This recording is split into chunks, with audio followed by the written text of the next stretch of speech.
বিসমিল্লাহির রহমানির রহিম। দয়াময় পরম দয়ালু আল্লাহর নামে। আল্লাহু লা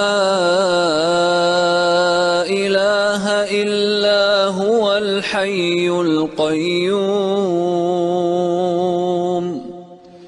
আল্লাহ, তিনি ব্যতীত কোনো ইলাহ নাই, তিনি চিরঞ্জীব, সর্বসত্তার ধারক। লা তাখুযুহু সিনাতুন ওয়ালা নাওম। তাহাকে তন্দ্রা অথবা নিদ্রা স্পর্শ করে না। লাহু মা ফিস সামাওয়াতি ওয়া মা ফিল আরদ। আকাশ ও পৃথিবীতে যাহা কিছু আছে সমস্ত তাহারই।